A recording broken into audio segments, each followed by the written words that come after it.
Саламатсыңарбы, урматтуу студенттер. Кыргызстын сабагыбыз кайрадан башталды, балдар. Биз силер менен бүгүн сырдык сөздөрдүн жазылышы жана текстте диалог базарда деген диалогду таанышабыз.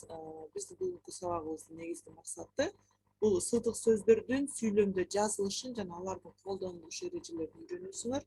Анан берилген мисалдардан сырдык сөздөрдү таап жазганга аракет кыласыңар жана сабаттуу жазууга кыргыз тилинде так таза сүйлөдү башкасыңар. Сырдык сөз качан эмнеге колдонулат? Ушул жөнүндө сүйлөшөбүз жана сырдык сөзгө кандай тыныш белгилери коюлат, анан сырдык сөздөргө мисал келтирип сүйлөшөбүз, балдар.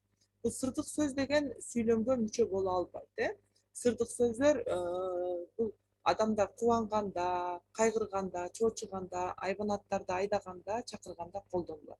Мисалы, бали, баракелде, апей, кокуй, ура, ай, өш, уйду айдайт, өш деп, чек, эчкини айдайт, түү түү түү түү жөжөлөрдү чакырат, тоокторду, чү, ат мингенде атты айдайт. Мына ушул сыяктуу турмуш тиричиликке байланыштуу жана адамдын ички сезимин билдирүүчү сырдык сөздөрдү биз өзүбүздүн жашоо турмушубузда, күнүмдүк турмушубузда дайыма эле колдонуп келебиз, балдар.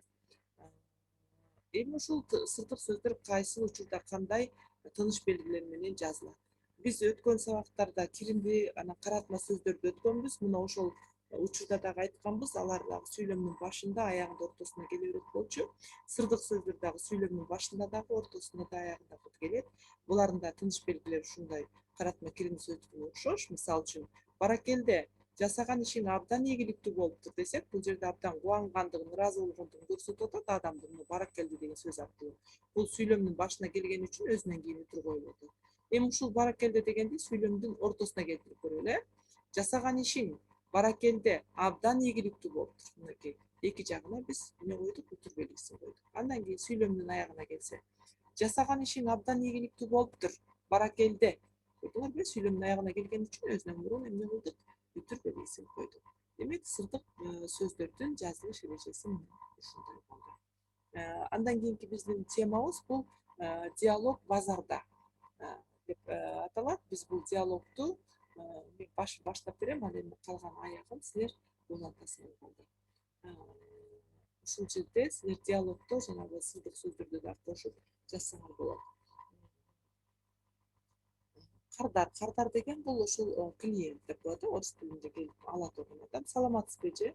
Сатуучу. Саламатчылык, кош келиңиз. Андан кийин эми бул жерге башка сырдык сөздөрдү катыштырып туруп улантсаңар болот. Кардар эмне алганы келди, сатуучу эмне сатты ага, анан экөөнүн ортосунда кандайдыр бир соода саттыктагы жанагы соодалашуу болгон үчүн ошол жерге сырдык сөздөрдү койсоңор болот. Апей, мисалы үчүн, сиздин помидоруңуз аябай кымбат турбайбы? Ишин түшүрүп берсеңер болбойбу?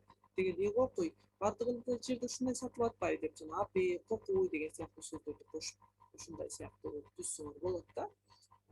Бул силерге азыркы аудиторлук иш болуп эсептелинет. Муну азыр сабак ушундай жасасыңар, балдар. Андан кийин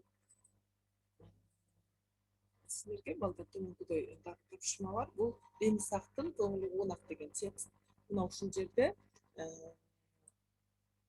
колдонулуучу бул жерде сөздөр турат. Мына ошону катыштырып туруп, мына жерге ылайыктуусун коюп туруп, андан кийин сүйлөмдү дептериңерге көчүрүп жазасыңар текстти. Мен текстти бир сире окуп беремин. Ал эми бул жерде тиешелүү сөздөрдү силер ушул жерге ылайыктап коесуңар. Мисалы, биздин коомдун социалдык байлыктарынын эң маанилүүлөрү. Эми эмне болушу мүмкүн маанилүүсү? Маданиятпы, активдүүлүкпү, ден соолукпу, дене тарбиябы? Белгилүүсүн ушуну коюп жазып чыгасыңар. Аны сактоо жана чыңдоо бул жашоонун талабы. Адамдын анан эмнеси бул жерде? Күрөшүү, көнүгүүлөрү, ошону коюп жазасыңар. Байыркы Римде ден соолукту сактоо боюнча анан аябай гүлдөп өскөн. Эмне өскөн бул жерде? Милдетпи, аракеттерби? Мына ушундай кылып туруп калганын дагы тиешелүү жерге коюп жазып чыгасыңар. Алар ал жерде болгон ден соолукта болуу үчүн, өмүрдү кыскартпоо үчүн жумшалган ден соолукту бузгандардын баардыгына каршы анан жарыяланган. Эмне жарыяланган бул жерде? Андан кийин турмушта туура жашоонун негиздерине дене күч, жасоо, спортко машыгуу, туура тамактануу жана ар бир адамдын ден соолугуна жоопкерчилик менен кароо, зыяндуу адаттан ичүүдөн жана чегүүдөн баш тартуу керек. Эмнелер экен? Мынча аракеттер. Тамеки, чегүү, ушуга кириши мүмкүн. Ичкилик деген бар, ичүүдө. Ушулар ушул жерде коюлат экен. Мына ушундай кылып туруп текстти тууралап, көпчүк боштук орундарга силер тиешелүү сөздөр коюп жазып жатасыңар. Бул силерге аудитордук иш болуп эсептелинет. Андан кийин балдар ушул тексттеги боштуктарга тиешелүү сөздөрдү коюп көчүрүп жазып чыкканыңардан кийин текстте кездешкен жаңы сөздөрдүн маанилерин үйрөнөсүңөр. Сөздүктөрдөн карайбыз, билбегениңерди менден сурайсыңар, мен силерге түшүндүрмөсүн айтып берем. Жана тексттеги сын атоочу сөздөрдү таап, деттериңерге көчүрүп жазасыңар. Кандай, кайсы деген суроолорго жооп берген сын атоочтор бар, мына ошолорду катыштырып, ошолор катышкан сөздөрдү, сүйлөмдөрдөн ошол сын атоочторду таап жана текстти мына өзүңүз айтып бересиңер.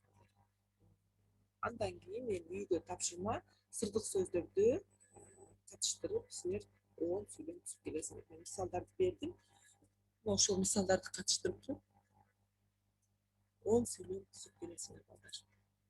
Кошумча адабияттар бул жерде турат, билбеген сөздөрүңөрдү орусча кыргызча сөздүктөрдөн карап болсоңуз болот.